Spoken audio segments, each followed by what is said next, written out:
नमस्कार, मैं हूं सुमी प्रकाश विवेटा और आप देख रहे हैं चंबा हलचल। चंबा हलचल की आज की सुर्खियों में आपका स्वागत है।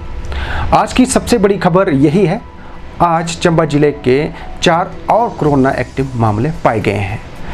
चारों कोरोना एक्टिव मामले चुराव विधानसभा क्षेत्र से ताल्लुक़ रखते हैं। इनकी ट्रैवल हिस्ट्री चेन्नई की बताई जा रही है। ये चेन्नई से ट्रेन के जरिए पठानकोट पहुँचे थे, उसके बाद इन्हें चंबा लाया गया था। सुखद बात यही कही जा सकती है कि ये जो चारों कोरोना एक्टिव मामले पाए गए हैं, इन्हें संस्थागत केंद्रों में रखा गया था। 2 को संस्थागत केंद्र जो क्वारंटीन केंद्र बनाए गए थे, तीसा में रखे गए थे, और जबकि 2 को सरू स्थित यानी डाइट सरू में रखा गया था। अब चारों का इलाज कोविड केयर सेंटर बालू में होगा। इन कोरोना एक्टिव मामलों को यदि मिला दिया जाए तो चंबा जिले में कोरोना एक्टिव केस 7 हो गए हैं, जिनका इलाज जिले में यानी कोविड केयर सेंटर बालू में होने वाला है। हम यहाँ पर ये भी स्पष्ट करना चाहते हैं कि चंबा जिले में अब तक कोरोना एक्टिव मामले जो थे, जो जब से ये कोरोना वायरस फैला हुआ है तब से लेकर अब तक 18 मामले उजागर हो चुके हैं। इनमें से जो 11 कोरोना एक्टिव मामले हैं वो स्वास्थ्य लाभ लेकर अब घर में क्वारंटीन हो रखे हैं, यानी होम क्वारंटीन है, क्योंकि इनकी स्वास्थ्य बिल्कुल ठीक है। इसलिए 11 जो लोग हैं वो स्वास्थ्य लाभ लेकर अपने घरों में हैं। लेकिन अब जो 7 लोग हैं जो कोरोना एक्टिव यानी कोरोना पॉजिटिव पाए गए हैं, उनका इलाज बालू स्थित कोविड केयर सेंटर में होने वाला है। इस दर में पुष्टि करते हुए डॉक्टर राजेश कुलेरी जो सीएमओ हैं, उन्होंने कहा कि सबसे बड़ी राहत की बात यही है कि ये जो कोरोना पॉजिटिव पाए गए हैं, इनमें किसी भी तरह के कोई लक्षण नहीं है, इसलिए इन्हें देखरेख में रखा जाएगा। मेडिकल टीम इनका प्रॉपर निरीक्षण करेगी और इन्हें जल्द से जल्द स्वस्थ करके घर भेजा जाएगा, क्योंकि इसमें कोई भी लक्षण नहीं है। और इसी के साथ हम ये भी स्पष्ट करना चाहते हैं कि जो चंबा जिले में लगातार यानी 16 दिन तक कोई भी कोरोना एक्टिव मामला नहीं पाया गया था, लेकिन 16 दिन के बाद रविवार को पहला कोरोना एक्टिव केस आया। इसकी ट्रैवल हिस्ट्री बॉम्बे की थी और उसके बाद आज दूसरे दिन लगातार दूसरे दिन ये 4 कोरोना एक्टिव केस पाए गए हैं। तो चंबा जिले के लोगों से यही आह्वान है कि वो घर पर रहें, सुरक्षित रहें, और यदि कहीं उन्होंने बाहर जाना है तो मास्क पहनकर निकले। तो चंबा जिला प्रशासन यही आह्वान कर रहा है कि बेवजह आप घरों से बिल्कुल ना निकलें, क्योंकि बाहरी राज्य से काफ़ी तादाद में लोग पहुँचे, उन्हें होम क्वारंटीन किया गया है और कुछ को संस्थागत क्वारंटीन किया गया है। जिन्होंने संस्थागत जो क्वारंटीन नियमों का पालन करते हुए जो दिन पूरे कर लिए हैं, उन्हें होम क्वारंटीन किया गया है, लेकिन होम क्वारंटीन की अवधि भी उन्हें पूरी तरह से निपटानी होगी, तभी वो खुले में घूम सकते हैं। ये कोरोना एक्टिव मामले के संदर्भ में एक अपडेट थी। हमारी अगली सुर्खी प्रदेश के ऐसे 2 विधायकों से जुड़ी है जिन्होंने कोरोना संकट काल टलने तक सैलरी नहीं लेने का मन बनाया है। उन्होंने इस संदर्भ में एक प्रपत्र सौंपा है विधानसभा अध्यक्ष विपिन परमार को कि जब तक कोरोना संकट काल नहीं टलता है तब तक वो अपनी सैलरी नहीं लेने वाले हैं। इन 2 विधायकों का यहाँ इसलिए जिक्र किया जा रहा है कि बड़ी हिम्मत चाहिए, क्योंकि जब तक ये कोरोना संकट काल नहीं कटता है तब तक सैलरी नहीं लेने की बात कहना बहुत बड़ी हिम्मत है, क्योंकि 55,000 इन्हें मूल वेतन मिलता है। जो विधायक होते हैं उन्हें 55,000 मूल वेतन मिलता है, और इसके अलावा अलग अलग भत्तों को मिला दिया जाए तो ये 2,25,000 ये रकम बनती है।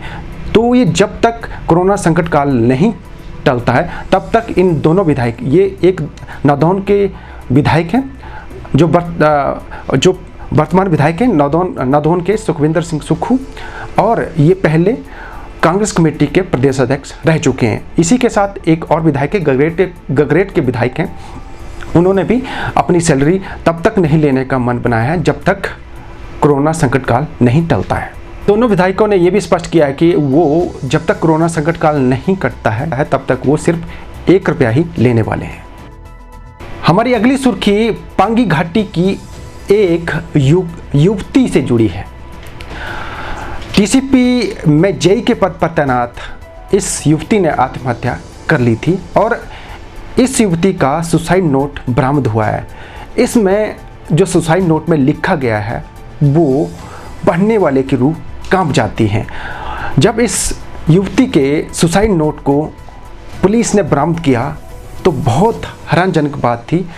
और इस सुसाइड नोट को पढ़ने वाले की आंखों में आंसू थे, क्योंकि इस सुसाइड नोट में स्पष्ट किया था कि मैंने इसलिए आत्महत्या की है क्योंकि मैं घर की इकलौती कमाने वाली हूँ और मेरे माँ बाप ने मेरी पढ़ाई के लिए कर्ज लिया था, उसकी किस्तें मेरे से चुकता नहीं हो पा रही थी लॉकडाउन की वजह से। साथ ही इस युवती ने उस सुसाइड नोट में ये भी स्पष्ट किया है कि उसका एक भाई बीमार है, गंभीर बीमारी से बीमार है और उसका इलाज चंडीगढ़ में चल रहा है, जिसकी वजह से वो बहुत परेशान थी, क्योंकि खासकर कोरोना एक्टिव मामले जिस तरह से आ रहे थे देश भर में, उसकी वजह से वो बहुत परेशान थी। इसलिए इस परेशानी को नहीं झेल पा रही, इसी की वजह से उसे आत्महत्या करने को विवश होना पड़ा है।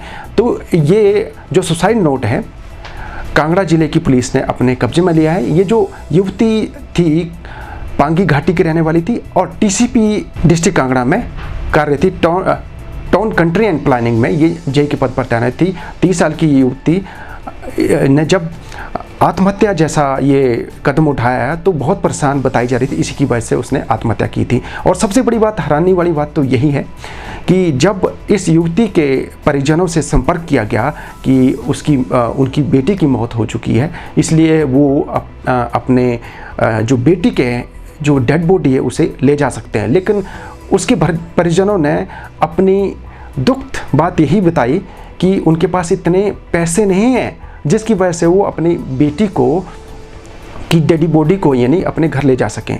अब आप समझ सकते हैं कि अपनी बेटी की डेड बॉडी को नहीं ले जा पाने वाले परिजनों के मन में क्या गुजरी होगी।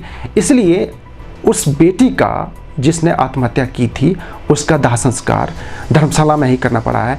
हमने इस खबर का जिक्र इसलिए किया है क्योंकि एक बेटी किस तरह से अपनी जिम्मेवारी निभा रही थी, लेकिन अचानक उसके परिवार में किस तरह की परिस्थितियाँ पनपती है। एक भाई बीमार है और उसके माँ बाप ने कर्ज लिया है, सिर्फ पढ़ाई के लिए, बेटी की पढ़ाई के लिए कर्ज लिया था, जिसकी वो किस्तें चुकता नहीं कर पा रही थी, परेशान थी, इसलिए उस बेटी ने सुसाइड कर लिया है। अब सुसाइड नोट बरामद हुआ है तो पुलिस इसे कब्जे में लेकर और भी जानकारी जुटा रही है। फिलहाल इस संदर्भ में एक मामला दर्ज किया है, वहाँ की जो एसपी है इस संदर्भ में उन्होंने पुष्टि की है और साथ में वहाँ के थाना प्रभारी है राजेश जी, उन्होंने भी इस संदर्भ में पुष्टि की है कि जो एक पांगी घाटी की एक युवती थी 30 साल की, उसने आत्महत्या की है और उस संदर्भ में सुसाइड नोट बरामद किया है। उसमें कुछ ऐसी चीज़ें हैं लिखी गई हैं जिसको पढ़कर उन्हें भी बहुत बुरा हुआ कि किस हालात से ये युवती गुजर रही थी और बहुत परेशान थी।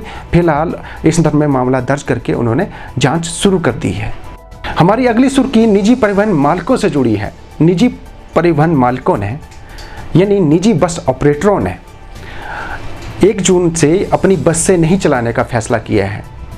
इन निजी परिवहन जो ऑपरेटर हैं उन्होंने एक बैठक की है, इसमें ये फैसला लिया है कि 1 जून से इसलिए बस से उनके लिए चलाना मुश्किल है, क्योंकि जिस तरह से क्राइटेरिया बनाया गया है कि 60% सवारियाँ उसमें रखी जा सकती हैं, यानी आवाजाही की जा सकती है उन बसों में, और इतनी कम सवारियों में वो अपनी आवाजाही नहीं कर सकते, क्योंकि अगर वो अपनी बसों को चलाते हैं तो उन्हें घाटा होने वाला है। इसलिए इन निजी परिवहन जो ऑपरेटर हैं उनकी मांग है कि सरकार उनकी कुछ मांग माने, यानी उनसे बात करे, तभी वो 1 जून से अपनी बसें चला सकते हैं। कि उन्होंने ये भी स्पष्ट किया है कि जिस तरह से जो गाइडलाइन तैयार की गई है कि कम सवारियों को बिठाकर वो अपनी बसें चला सकते हैं, लेकिन जिस तरह से मैक्सिमम जो ऑपरेटर हैं उनकी बसें नहीं चल रही हैं जब से लॉकडाउन हो रखा है। अब अचानक 1 जून से जब निजी परिवहन मालिक जो है अपनी बसें चलाएंगे तो घाटे का सौदा होगा, क्योंकि वो कम सवारियों में मुनाफा नहीं कमा सकते हैं। कई जो प्राइवेट बस ऑपरेटर कहते हैं कि जिस तरह से क्राइटेरिया रखा गया है कम सवारियों का, उस हिसाब से तेल का खर्चा भी निकालना मुश्किल होगा। इसलिए उनका कहना है कि सरकार को उन्हें कुछ राहत पैकेज देना चाहिए या फिर कुछ ऐसी लोन की व्यवस्था होनी चाहिए जो बिना ब्याज के हो, तभी वो अपनी बसें चलाने लायक हो सकते हैं। यानी ये मांगे सरकार को माननी पड़ेगी, अन्यथा निजी बस ऑपरेटर जो यूनियन है वो 1 जून से अपनी बसें नहीं चलाने वाली है। इसी के साथ उन्होंने ये भी कहा है कि भी निजी बस ऑपरेटरों को एक राहत पैकेज दिया जाना चाहिए, और यदि राहत पैकेज नहीं दिया जा सकता है तो उनकी किराए बढ़ाने की मांग को माना जाए, अन्यथा वो 1 जून से अपनी बसें नहीं चलाएंगे। रवि महाजन, अध्यक्ष private bus operator union Chamba से बोल रहा हूँ मैं। कल हमारी जो है ना पूरे प्रदेश की जो है वीडियो कॉन्फ्रेंसिंग के माध्यम से सभी निजी बस मालिक उसमें थे। हमारे जो स्टेट के प्रेसिडेंट हैं, सचिव हैं, पूरे पदाधिकारी जो स्टेट के हैं वो भी सारे उस मीटिंग में थे। उन्होंने ये मीटिंग जो है इसको जो है वो बुलाया था। जो सरकार ने 2 दिन पहले जो है एक कैबिनेट 23 तारीख को कैबिनेट की बैठक बुलाई थी, उसमें जो है बसों चलाने का निर्णय लिया कि 60% ऑक्यूपेंसी जो है बसें चलेंगी। हमने सभी ने मिलकर ये निर्णय लिया है कि हम ये अपनी जो बसें जो है 1 जून को जो है नहीं चलाएंगे, क्योंकि 60% की ऑक्यूपेंसी पे गाड़ी चलाना जो है बहुत मुश्किल है। हमारी गाड़ी का मिनिमम जो खर्चा है वो 6,000 रुपये पर प्रतिदिन है, जो कि हम जो है बयान नहीं कर सकते हैं। जब हम 100% पे गाड़ियाँ चलाते थे तो हमारी जो है रेशो जो है 60 से 70% रहती थी, जिससे कि हम जो है ज़्यादा नहीं तो थोड़ा बहुत कमाते थे।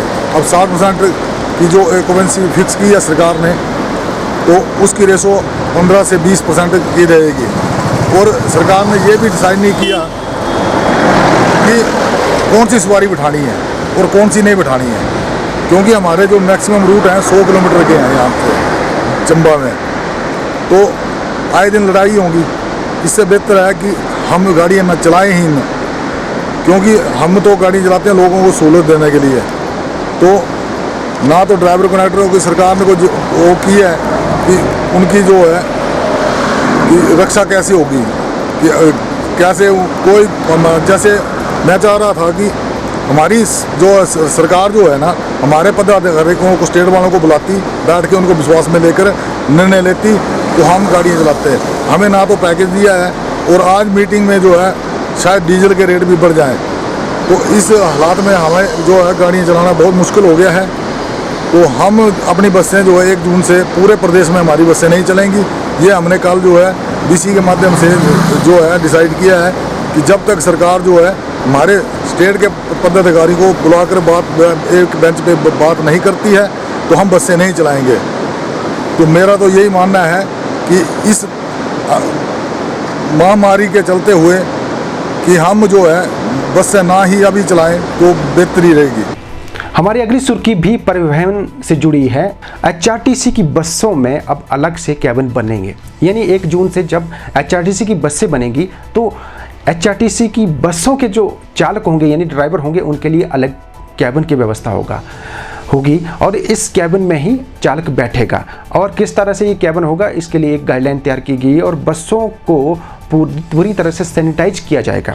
और इसी के साथ जो परिवहन अधिकारी हैं उन्हें स्पष्ट निर्देश दिए गए हैं राज्य सरकार की ओर से कि वो जो ड्राइवर और कंडक्टरों को ये पूरी तरह से निर्देश दें कि बिना मास्क के कोई भी सवारी बस में ना बैठे, यानी बस में बैठकर मास्क जरूर पहनना पड़ेगा। साथ ही और जो बसें होंगी उन्हें पूरी तरह से सैनिटाइज किया जाएगा। साथ ही ये भी गाइडलाइन तैयार की जा रही है कि जो कंडक्टर किस तरह से टिकट देंगे या एक जगह बैठ के पहले जो सवारियां होंगी उन्हें टिकट दिए जाएंगे या फिर बसों में टिकट काटे जाएंगे। इस तरह में एक गाइडलाइन तैयार की जा रही है क्योंकि कोरोना वायरस के चलते राज्य सरकार फूंक कर कदम रख रही है, इसलिए जो भी व्यवस्था संचालित की जा रही है उससे पहले एक गाइडलाइन तैयार की जा रही है, उस पर उसकी समीक्षा की जा रही है बैठक करके।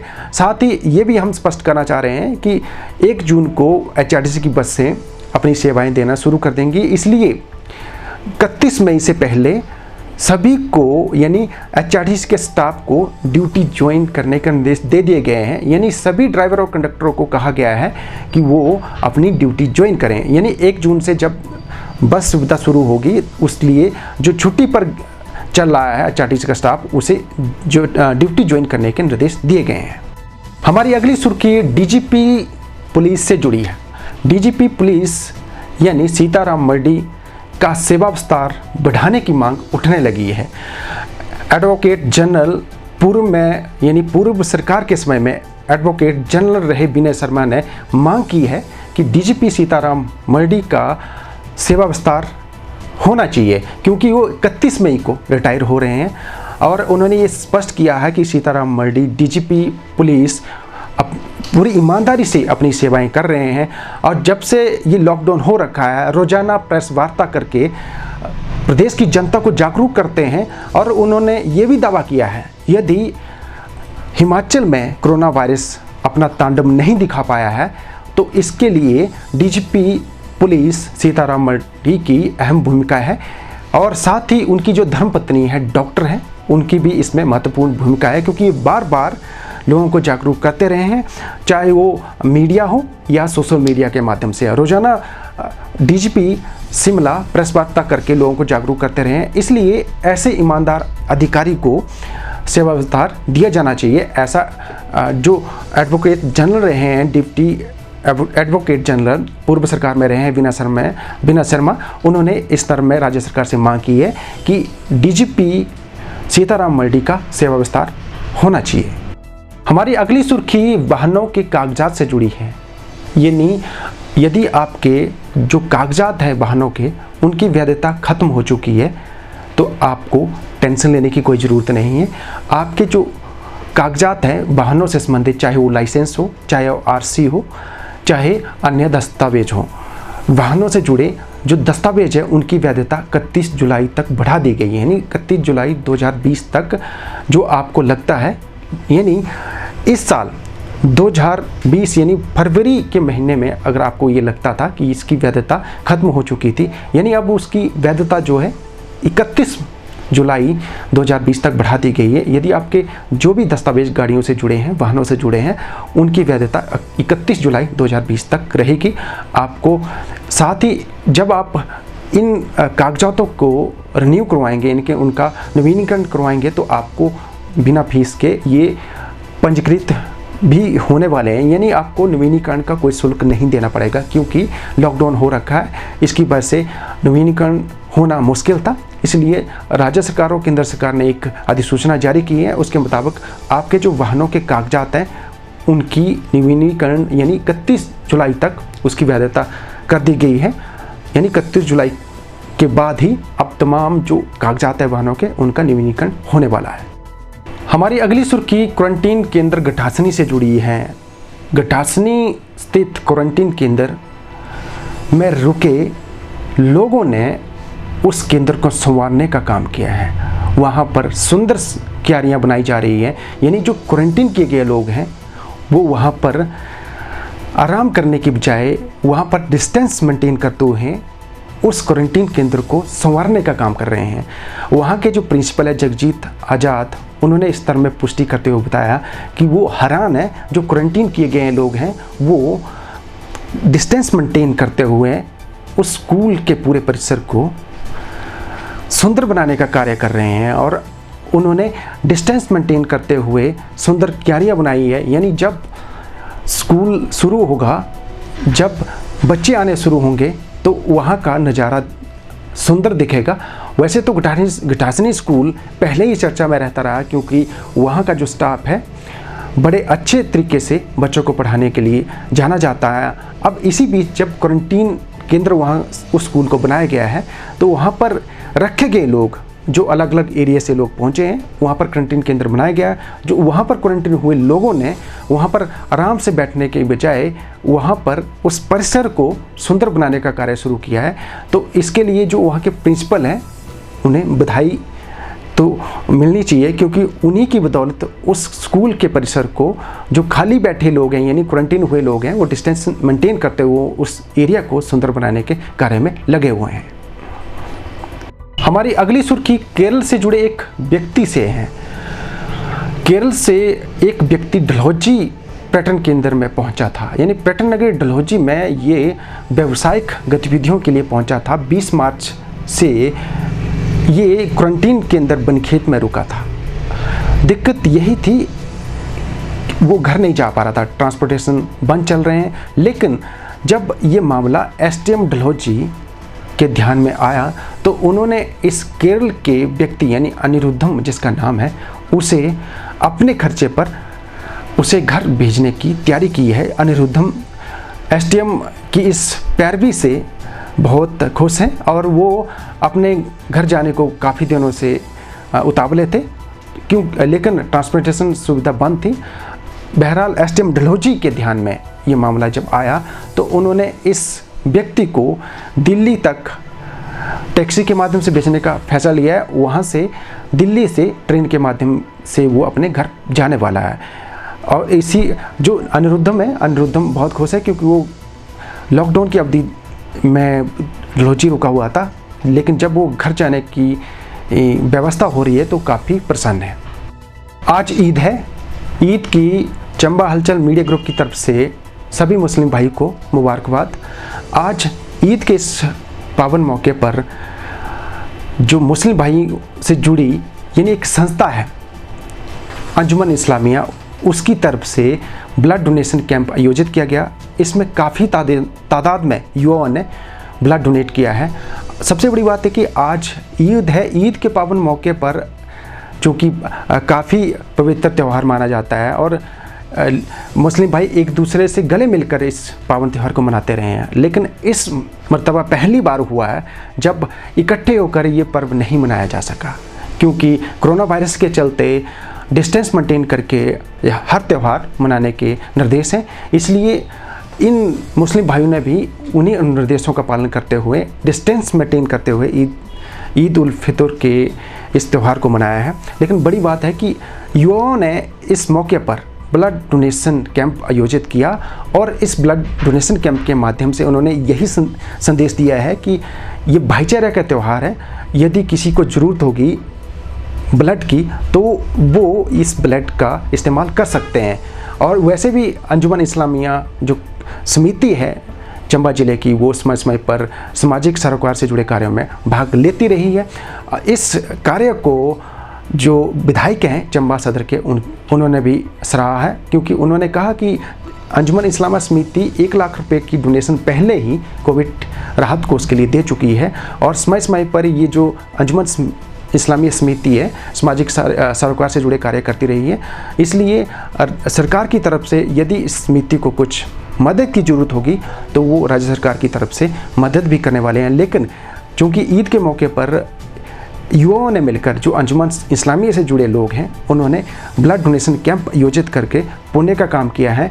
इसके लिए उन्होंने उन्हें बधाई दी है। मैं सदर अंजुमन इस्लामिया चंबा डॉक्टर इसरार अली शाह आप सबको चंबा वासियों को ईद की हार्दिक शुभकामनाएं देता हूं। और ईद के उपलक्ष्य में आज हमने अपने मुस्लिम समुदाय के लोगों को इकट्ठा करके एक रक्तदान शिविर का आयोजन किया है।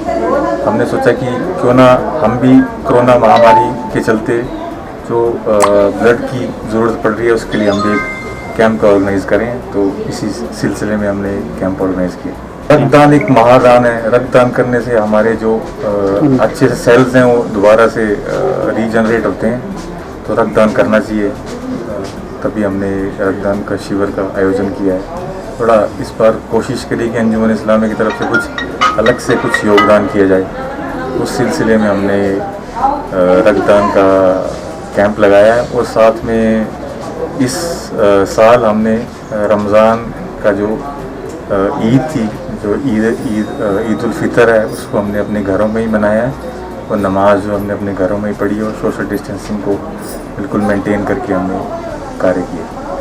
समस्त देशवासियों को और चंबा निवासियों को ईद उल फितर की हार्दिक शुभकामनाएं। ईद का ये जो पवित्र त्यौहार है ये आप सब लोगों के जीवन में खुशहाली लाए।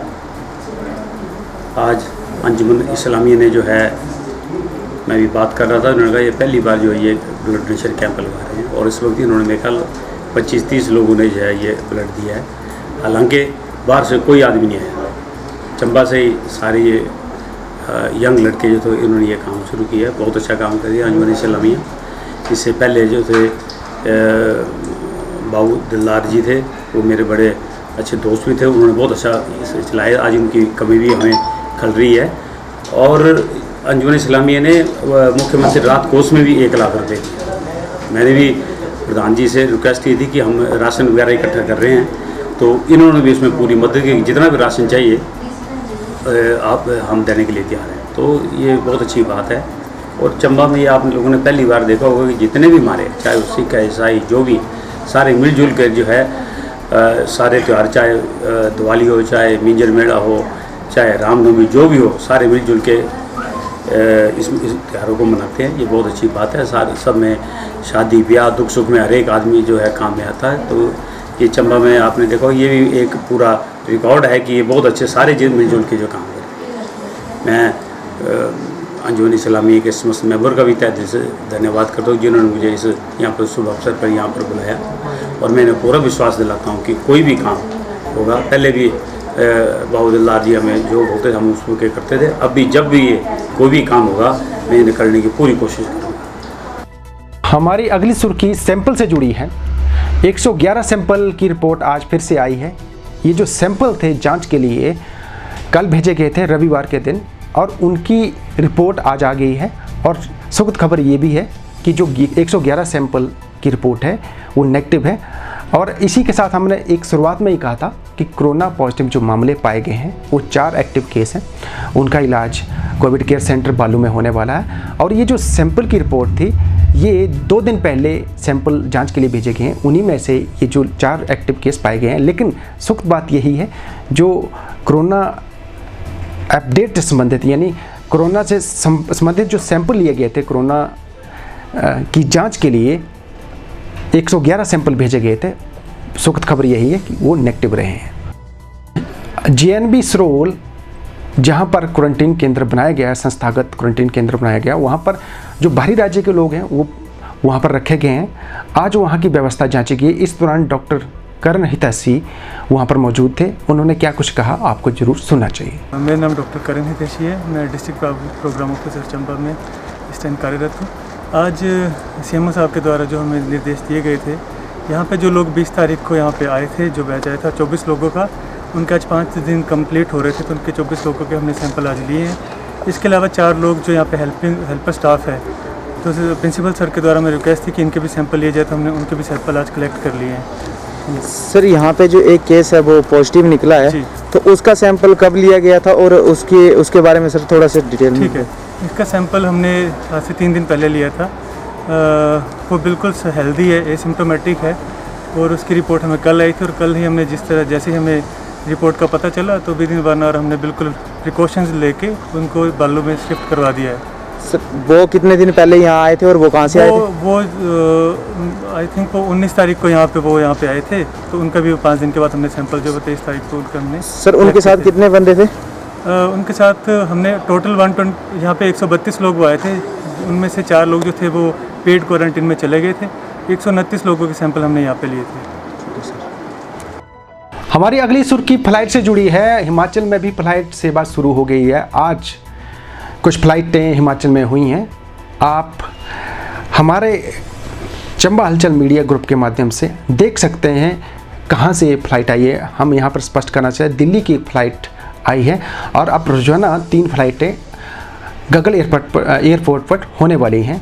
इस संदर्भ में जो एयरपोर्ट के डायरेक्टर हैं उन्होंने भी कहा है कि अब चूँकि लॉकडाउन की अवधि में फ़्लाइट सेवाएं बंद थी, काफ़ी दिनों से बंद थी, लेकिन अब लगातार फ़्लाइटें शुरू हो गई हैं, इसलिए अब आवाजाही हो सकती है। लेकिन इस दौरान जो सरकार की गाइडलाइन है उनको फॉलो करना पड़ेगा, तभी फ़्लाइटों की आवाजाही लगातार रह पाएगी। अन्यथा जो डिस्टेंस मेंटेन करने की जो व्यवस्था है वो नहीं रही तो फ़्लाइट लगातार चालू रखना मुश्किल होगा। आज की जो फ़्लाइट थी उसमें 80 सीटें थी जो फ़्लाइट में, लेकिन उसमें सिर्फ 45 यानी 45 लोगों को बिठाया गया था। यानी डिस्टेंस मेंटेन करते हुए आज फ़्लाइट हुई है और आगे से भी ये जो फ़्लाइट होने वाली है गगल एयरपोर्ट पर, हिमाचल के जो एयरपोर्ट है कांगड़ा डिस्ट्रिक्ट में गगल एयरपोर्ट, वहाँ पर फ़्लाइट सुविधा आज से शुरू हो गई है। तो ये थी आज की सुर्खियाँ। कल फिर से सुर्खियाँ लेके आएंगे, तब तक के लिए धन्यवाद।